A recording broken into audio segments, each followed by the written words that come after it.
Quando Robert tinha 9 anos, ele e seu amigo de infância, Mike, não receberam convites para a casa de praia de um colega de classe, motivado por sua condição financeira menos favorável.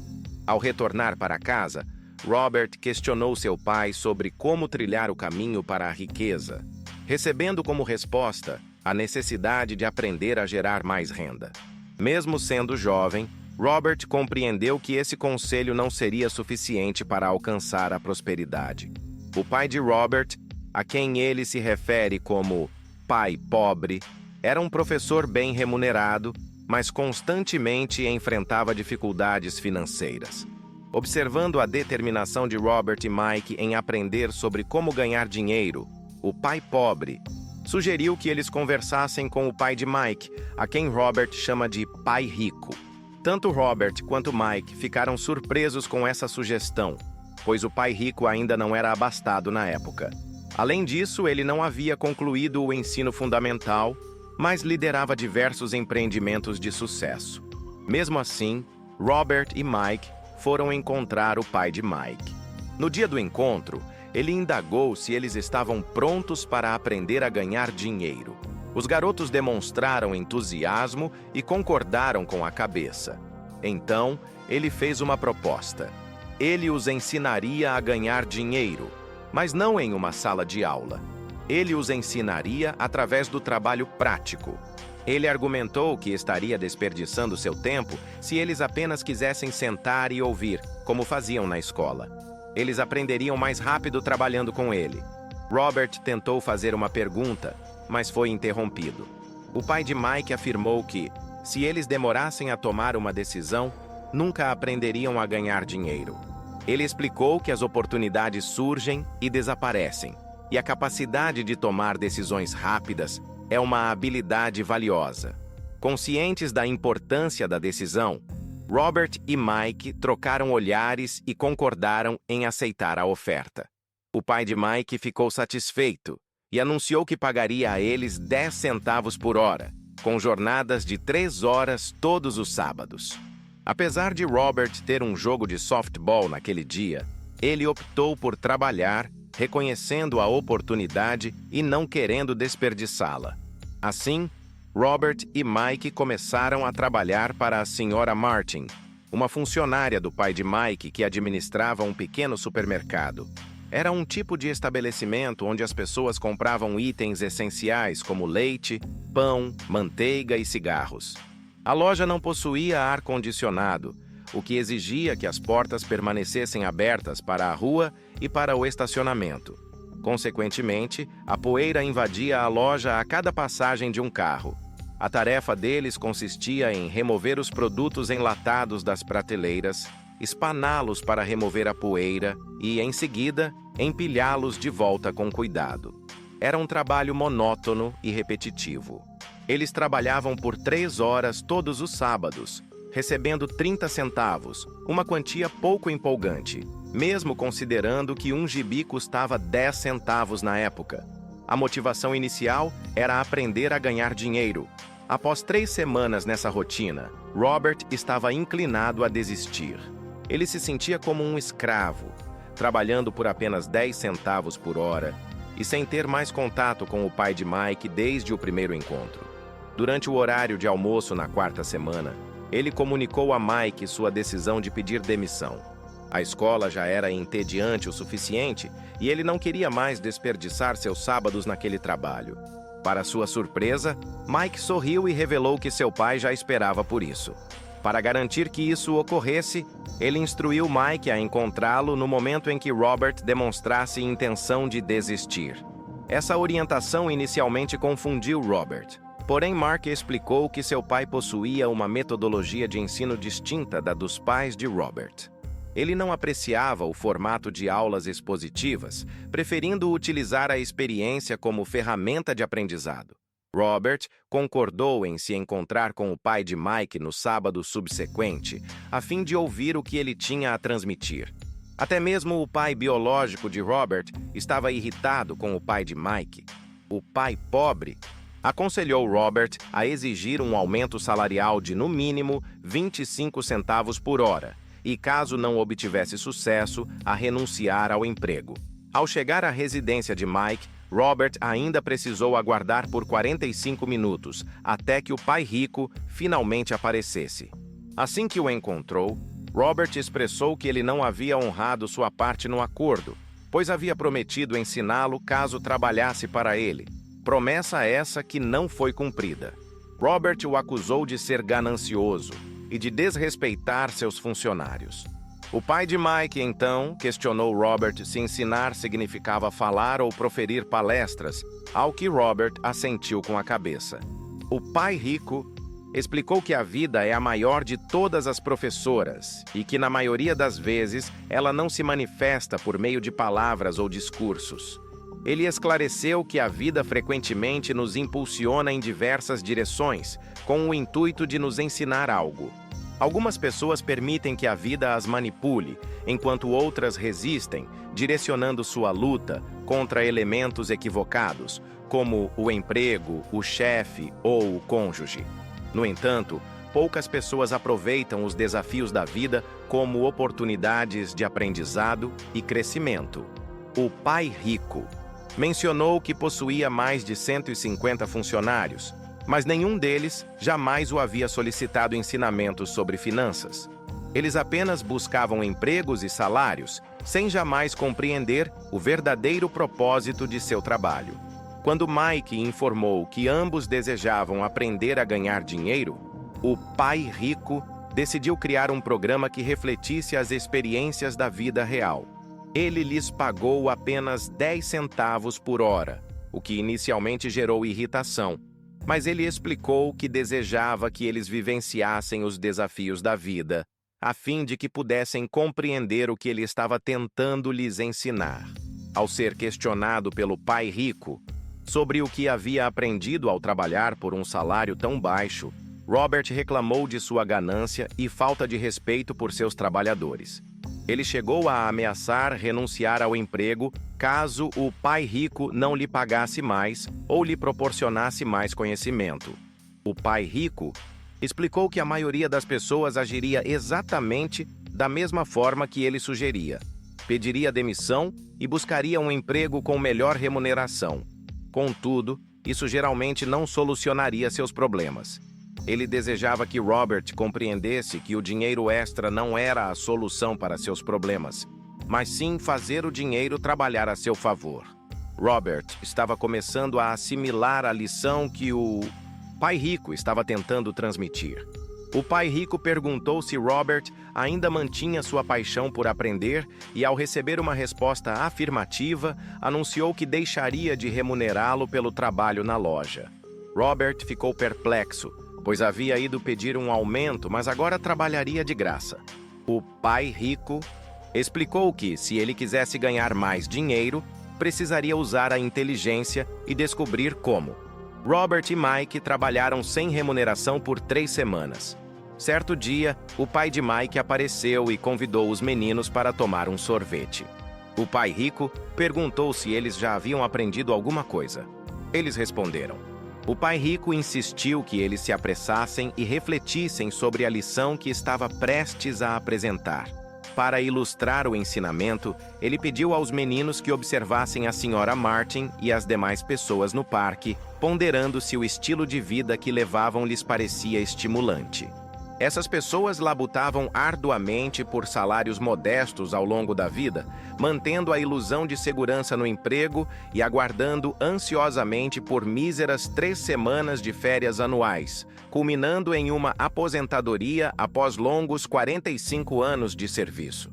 O pai rico declarou que, se esse tipo de existência os entusiasmasse, ele estaria disposto a conceder-lhes um aumento de 25 centavos por hora. Seus corações palpitaram mais rápido e eles reconheceram que o valor era insignificante, mas ainda assim recusaram. Percebendo a hesitação deles, o pai rico elevou sua oferta para $1 por hora e posteriormente para $2. A cada aumento, o coração de Robert acelerava e sua mente o impelia a aceitar a proposta. Ele tinha consciência de que $2 por hora o tornariam o garoto mais rico do mundo. Ele não conseguia imaginar ganhar tanto dinheiro. Ele ansiava por dizer sim, já visualizando uma bicicleta nova, uma luva de beisebol nova e a admiração de seus amigos ao ostentar o dinheiro. Contudo, de alguma forma, sua boca permaneceu fechada. O pai rico observava os dois garotos que o encaravam de volta, com olhos arregalados e mentes confusas. Ele os estava testando e sabia que havia uma faceta de suas emoções que poderia sucumbir ao acordo. Ele tinha ciência de que cada indivíduo possui uma parte frágil e carente em sua alma, suscetível a ser comprada. E também sabia que cada pessoa abriga uma parte de sua alma que é resiliente e jamais poderia ser comprada. Era apenas uma questão de qual das partes exercia o domínio. Então, ele fez uma oferta final de $5 por hora. De repente, as expressões dos meninos se transformaram. Seus olhares vazios se converteram em serenidade. Era como se a tentação tivesse se dissipado naquele instante. Eles sentiram que a parte de sua alma que era fraca e necessitada havia sido silenciada, e a parte que assumiu o controle foi aquela que não tinha preço. O pai rico comentou que era bom que eles fossem invendáveis. Ele explicou que a maioria das pessoas tem um preço, pois suas vidas são controladas pelo medo e pela ganância. O medo de ficar sem dinheiro as obriga a trabalhar arduamente por um salário, mas assim que o dinheiro chega, a ganância as induz a imaginar todas as coisas que poderiam adquirir, o que as leva a desejar ainda mais dinheiro. Isso as faz gastar mais e trabalhar mais. Um ciclo que o pai rico chamava de corrida dos ratos. Mike indagou se existia uma alternativa e o pai rico respondeu afirmativamente, mas ressaltou que poucas pessoas a conhecem. Mike expressou seu desejo de saber qual era essa alternativa, e o pai rico propôs que eles a aprenderiam trabalhando com ele gratuitamente. Mike pediu uma dica, e o pai rico respondeu que o primeiro passo é falar a verdade. Questionado sobre qual verdade, ele esclareceu que se referia a como eles se sentiam, e que deveriam confessar isso a si mesmos, não aos outros. O pai rico expressou dúvidas de que as pessoas que trabalham para ele sejam capazes de confessar sua verdade. Em vez disso, elas sentem medo de não ter dinheiro e reagem emocionalmente em vez de logicamente. Elas não confrontam seus medos, e suas emoções acabam controlando seus cérebros. Elas trabalham para ganhar dinheiro, na esperança de que isso alivie seus temores. O medo pode dominar as pessoas, mas elas raramente admitem isso. O dinheiro frequentemente controla seus sentimentos e perspectivas, embora neguem essa influência. O pai rico incentivava a evitar essa armadilha, enfatizando que a riqueza, por si só, não resolve os problemas. Ao ser questionado sobre o motivo, ele introduzia outra emoção fundamental: o desejo. É comum ansiar por bens melhores, mais bonitos ou mais empolgantes.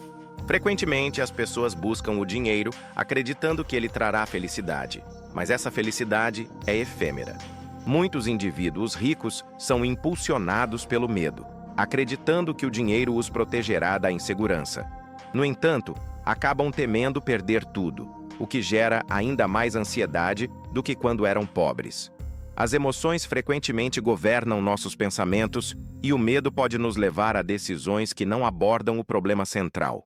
Por exemplo, alguém com receio de não ter dinheiro suficiente pode considerar um emprego como a única solução, mas, na realidade, o emprego é apenas um paliativo para um problema de longo prazo. É fundamental aprender a pensar criticamente e não permitir que as emoções nos dominem. O pai rico expressou esperança ao ver os dois garotos concordarem em trabalhar sem remuneração. Eles deram um passo importante ao resistir às emoções e à tentação de um salário mais alto por hora, aprendendo a pensar apesar de sua carga emocional. Ele os incentivou a continuar trabalhando, afirmando que quanto mais cedo esquecessem a necessidade de um contra-cheque, mais fácil seria sua vida adulta. Ele os incentivou a usar seu intelecto e trabalhar sem receber, pois logo descobririam formas de ganhar dinheiro muito além do que ele poderia pagar. Eles seriam capazes de perceber oportunidades que outros não enxergariam. No momento em que vissem uma oportunidade, a aproveitariam para o resto de suas vidas. Os garotos seguiram o conselho do pai rico e logo identificaram uma oportunidade para criar uma biblioteca, onde as crianças pagariam uma taxa de entrada para ler quantas histórias em quadrinhos quisessem. Eles contrataram a irmã mais nova para ser a bibliotecária-chefe. Ela cobrava centavos de cada criança pela entrada na biblioteca, o que era uma pechincha, já que uma história em quadrinhos custava 10 centavos, e elas podiam ler 5 ou 6 em 2 horas. Mike e Robert ganharam, em média, $9,50 por semana durante um período de 3 meses. Eles pagavam à irmã $1 por semana e permitiam que ela lesse as histórias em quadrinhos gratuitamente. Eles tiveram que fechar a biblioteca após 3 meses devido a uma briga que aconteceu lá, mas já haviam aprendido como fazer o dinheiro trabalhar para eles, mesmo quando não estavam fisicamente presentes. Eles aprenderam a primeira lição: os ricos não trabalham por dinheiro. Eles estavam prontos para aprender mais, e o pai de Mike estava preparado para ensiná-los. Lição 2. Por que ensinar literacia financeira? Quando as pessoas perguntam a Robert por onde começar a enriquecer, ele dá a mesma resposta que seu pai rico lhe deu. Se você quer ser rico, precisa ser alfabetizado financeiramente. Por exemplo, contabilidade é uma matéria complexa e tediosa, mas fundamental para o sucesso financeiro. Para facilitar o aprendizado, o pai rico usava figuras e uma linguagem simples para ensinar os 2 garotos. Uma das primeiras coisas que o pai rico explicou a Robert e Mike foi a diferença entre um ativo e um passivo. Ele disse que, se você quer ser rico, a única coisa que precisa fazer é comprar ativos. Ativos. O único conhecimento necessário para enriquecer. Apesar da sua simplicidade, este conceito escapa a muitos. Quando o pai rico o explicou a Robert e Mike, a princípio pensaram que era uma piada, dada a sua fácil compreensão. Como é possível que adultos não compreendam algo tão elementar? Não deveríamos todos ser ricos? O cerne da questão reside na divergência da educação financeira que a maioria das pessoas recebe, influenciada por banqueiros, planejadores financeiros e outros. É imperativo, portanto, desconstruir crenças pré-existentes, que levam à aquisição de passivos travestidos de ativos. Robert simplifica as definições. Um ativo é algo que injeta dinheiro no seu bolso, enquanto um passivo retira dinheiro. O padrão de fluxo de caixa de um ativo ilustra esta dinâmica. A parte superior do diagrama representa a demonstração do resultado, também conhecida como demonstração de lucros e perdas, revelando receitas e despesas, o fluxo de entrada e saída de dinheiro. A parte inferior do diagrama é o balanço patrimonial, assim chamado porque deve equilibrar ativos e passivos. Ativos impulsionam sua renda, adicionando dinheiro ao seu caixa. Por exemplo, uma casa alugada é um ativo, pois gera renda mensal. Em contraste, o padrão de fluxo de caixa de um passivo demonstra que este drena seus recursos financeiros. Para prosperar financeiramente, é crucial evitar passivos e, em vez disso, investir em ativos.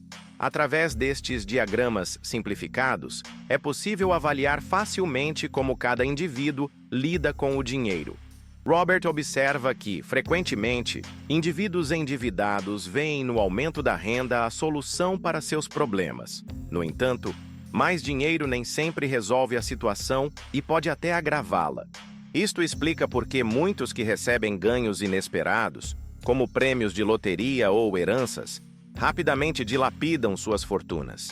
Um aumento no fluxo de caixa muitas vezes resulta em um aumento nos gastos. A lacuna reside na educação financeira.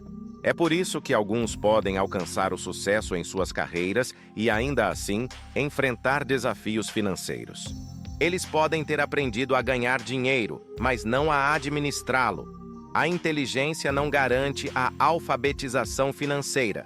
Muitos aprendem a trabalhar pelo dinheiro, mas não a fazê-lo trabalhar para eles. A crença generalizada de que a casa própria é um ativo é contestada por Robert, que a define como um passivo, devido aos impostos e outras despesas associadas. Isso não significa que a compra de uma casa seja proibida. Pelo contrário, deve ser precedida pela aquisição de ativos que gerem o fluxo de caixa necessário para cobrir os custos da moradia.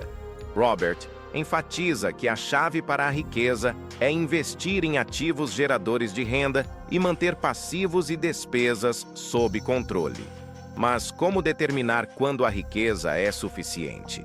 Robert define riqueza como a capacidade de uma pessoa sobreviver por um determinado número de dias no futuro. Em outras palavras, quanto tempo você conseguiria sobreviver se parasse de trabalhar hoje? Outra maneira de quantificar a riqueza é medir o fluxo de caixa da coluna de receita em comparação com a coluna de despesas. Quando seus ativos geram receita suficiente para cobrir suas despesas, você é rico, mesmo que ainda não seja milionário. Lição 3. Cuide de seus negócios. Um amigo de Robert assistiu a uma palestra de Ray Kroc, o fundador do McDonald's, na Universidade do Texas. Após uma apresentação em 1974, Ray concordou em acompanhar os estudantes ao seu bar predileto para compartilhar umas cervejas. Ele lançou uma questão aos alunos. Em qual ramo de atividade eles imaginavam que ele atuava? Inicialmente, a pergunta gerou risos, mas logo responderam que ele era do ramo de hambúrgueres, obviamente.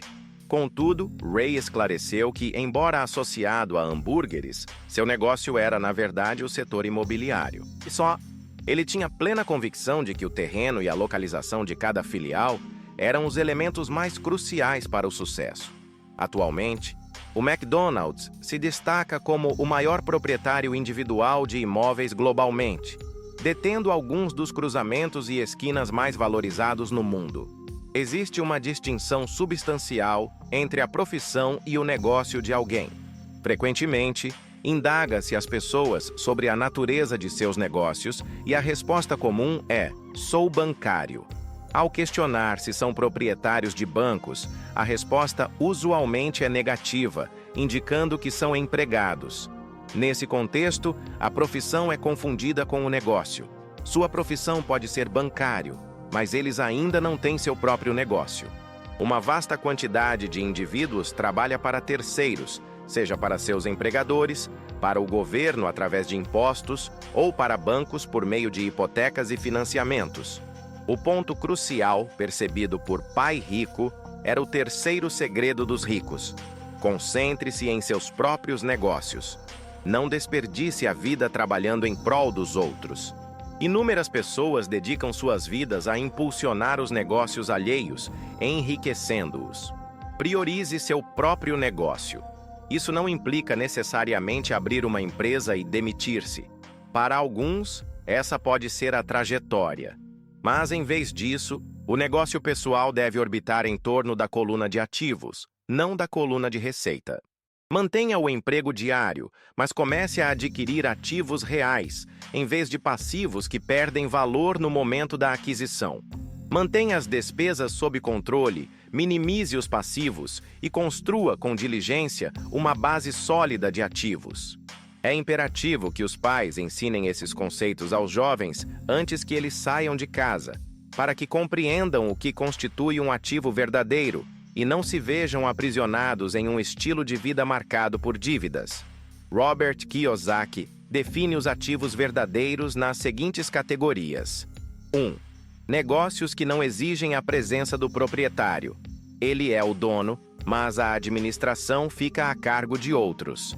Se a presença do proprietário for indispensável, não se trata de um negócio, mas sim de um emprego. 2. Ações.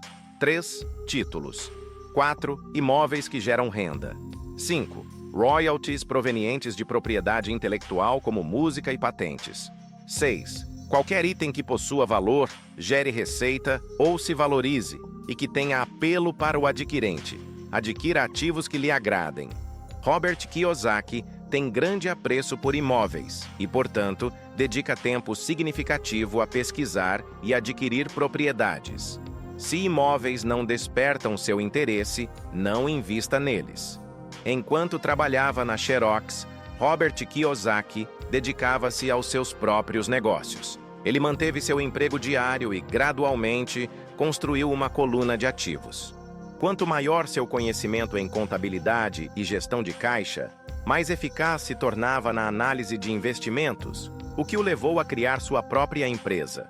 Ele não aconselha as pessoas a abrir uma empresa a menos que sintam um forte desejo de fazê-lo. Caso contrário, recomenda que mantenham seus empregos diários e se concentrem em seus próprios negócios, construindo e fortalecendo sua coluna de ativos. À medida que o fluxo de caixa aumenta, é possível desfrutar de luxos, mas apenas se o fluxo de caixa o permitir. Construa a coluna de ativos e permita que a renda gerada por esses ativos financie os luxos.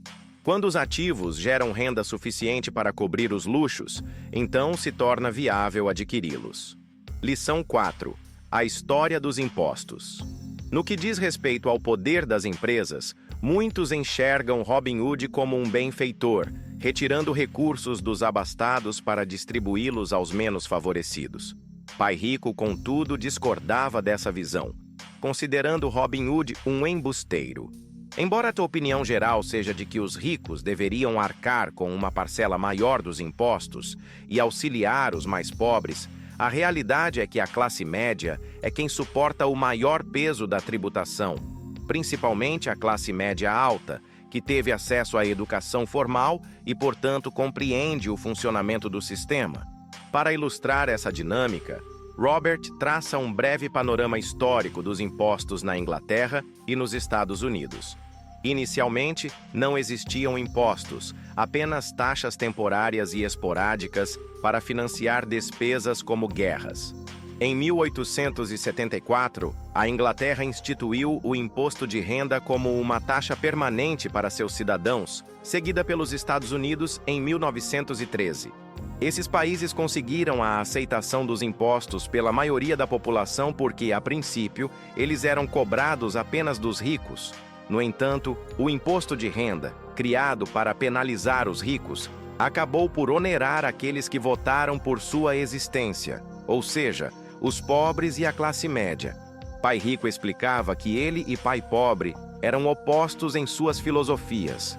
Pai Pobre, como servidor público, era recompensado por gastar dinheiro e contratar pessoas, expandindo sua organização. Pai Rico, por outro lado, era mais respeitado por seus investidores quanto menos pessoas contratava e menos dinheiro gastava. Pai Pobre acreditava firmemente que o governo deveria amparar a população. Para Robert, era um desafio trabalhar para um dos maiores capitalistas da cidade e retornar para casa, onde era recebido por um importante líder do governo. Conciliar as crenças de ambos os pais não era fácil. Contudo, com o tempo, ao estudar a história dos impostos, Robert vislumbrou uma perspectiva interessante. À medida que a demanda do governo por recursos aumentava, os impostos inevitavelmente seriam estendidos à classe média e, posteriormente, às classes mais baixas. Os ricos, por sua vez, identificaram uma oportunidade, pois não seguiam as mesmas regras. As corporações, que se popularizaram na época dos navios à vela, ofereciam um meio de evitar os impostos. A compreensão da estrutura corporativa legal conferiu aos ricos uma vantagem significativa, permitindo-lhes superar os intelectuais em esperteza. Uma corporação é, em essência, um documento legal que cria uma entidade jurídica. Não se trata de um objeto físico, como uma fábrica, nem de um grupo de pessoas, mas sim de uma estrutura que oferece uma taxa de imposto de renda inferior à das pessoas físicas. É por essa razão que a maioria das pessoas ricas no mundo não paga impostos, ou paga uma porcentagem ínfima de sua renda como impostos. As tentativas de penalizar os ricos raramente surtem efeito, pois eles encontram maneiras de minimizar sua carga tributária. Lição 5. Os ricos inventam o dinheiro. Nossa mente é o nosso bem mais valioso. Se a treinarmos adequadamente, milhões podem ser gerados a partir de uma simples ideia ou de um acordo. Ao aprimorar sua inteligência financeira, você começará a perceber oportunidades que os outros não enxergam, Em outras palavras, você começará a inventar dinheiro. Por exemplo, no início da década de 1990, a economia do Arizona, nos Estados Unidos, estava em crise. Enquanto a maioria das pessoas estava apreensiva e em estado de alerta devido à crise econômica, Robert e sua esposa Kim lucraram consideravelmente. Robert cita o exemplo da aquisição de uma casa avaliada em US$ 75 mil por US$ 20 mil. Eles precisavam dar os US$ 2.000 de entrada, mas não dispunham desse valor. Então, solicitaram um empréstimo de os US$ 2.000 a um amigo, mediante o pagamento de uma taxa de os R$ 200. Enquanto a transação era concluída, o colega concordou, e Robert divulgou um anúncio da mesma casa, agora por apenas 60 mil, um desconto considerável dos 75 mil originais. Além disso, eliminou a necessidade de qualquer entrada por parte dos compradores. Assim que a propriedade foi legalmente transferida para suas mãos, ele a revendeu quase instantaneamente, gerando um lucro de 40 mil de forma aparentemente mágica. O tempo total despendido nessa operação foi de apenas 5 horas. Este exemplo simplificado ilustra o potencial de ideias para gerar somas significativas de dinheiro, até mesmo centenas de milhares de dólares. Ao aprimorar sua inteligência financeira e identificar oportunidades que outros ignoram, você pode prosperar.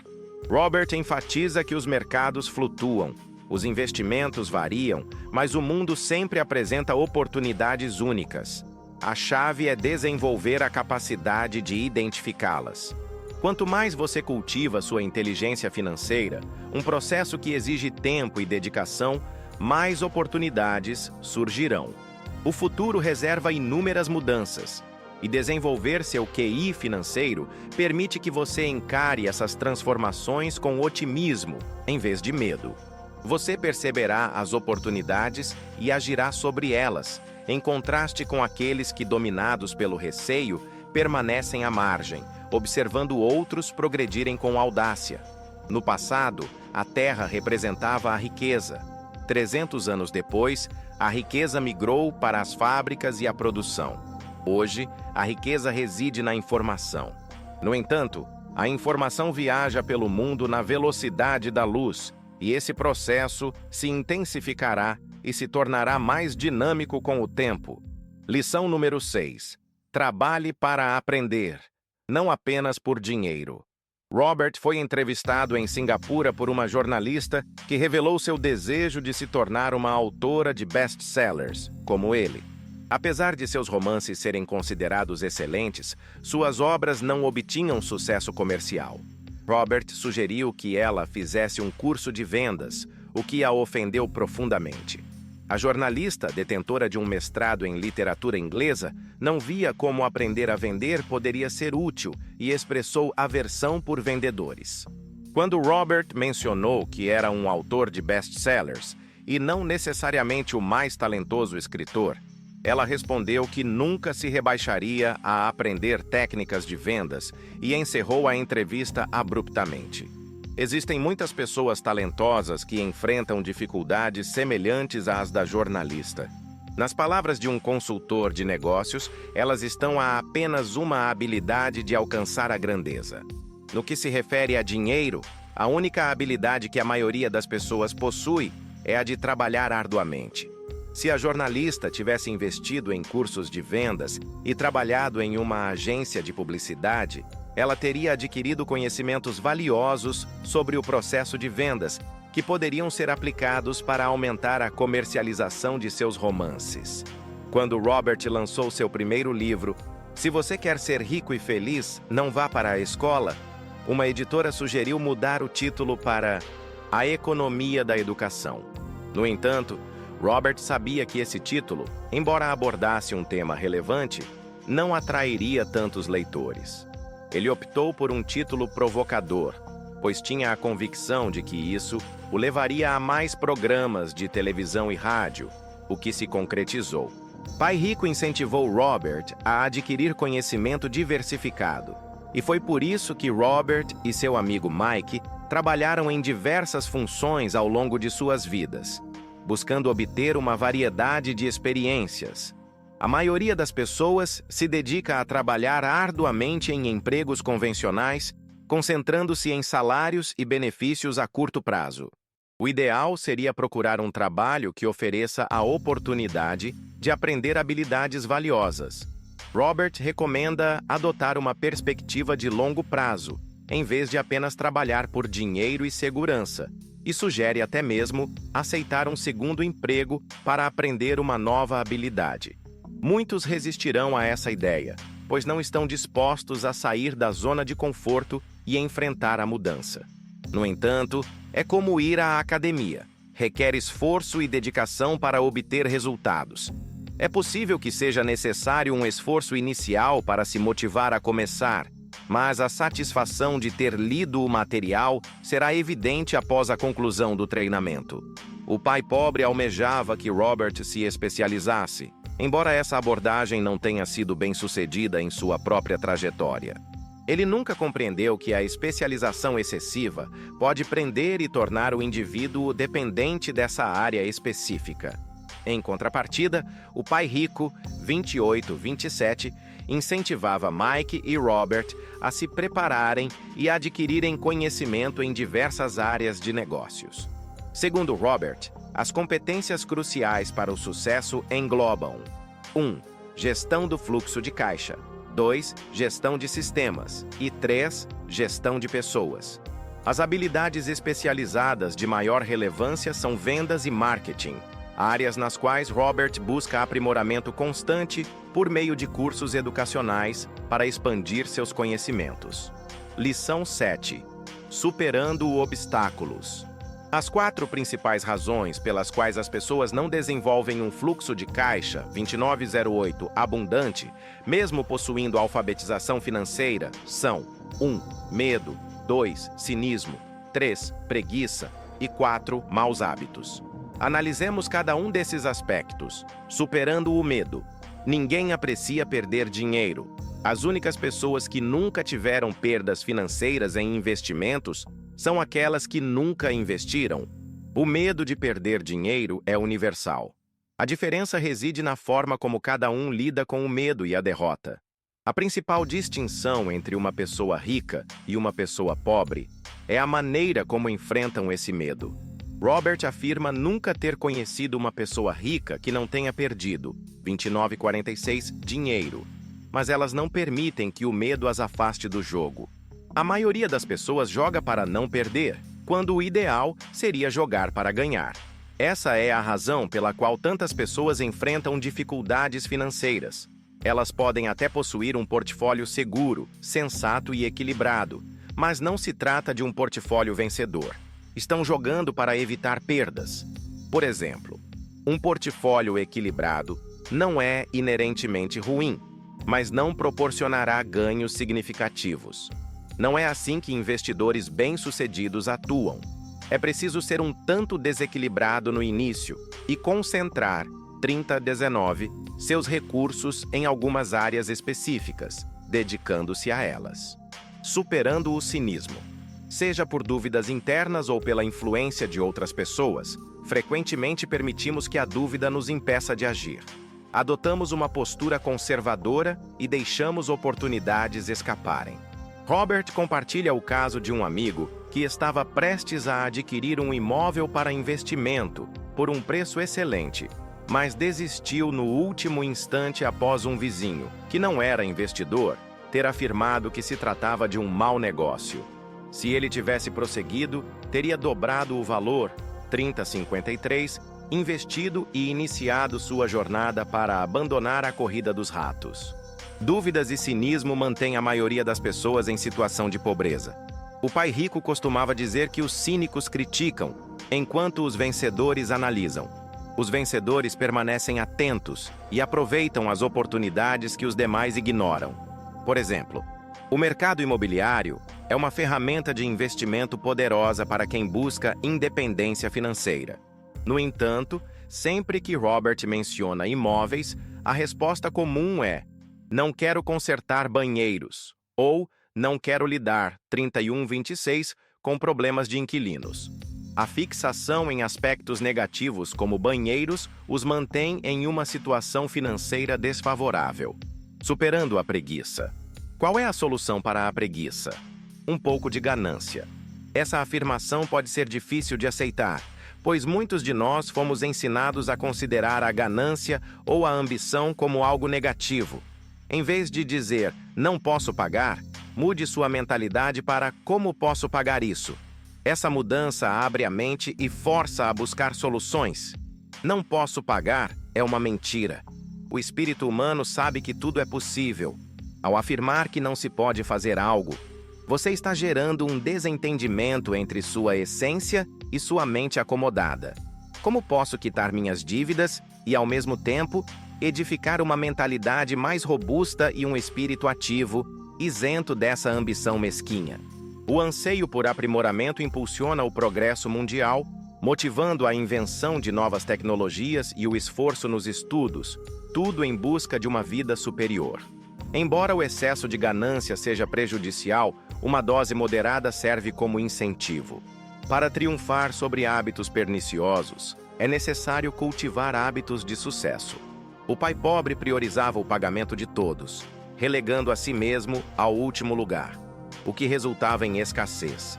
Em contraste, o pai rico priorizava o pagamento a si mesmo, mesmo com recursos limitados.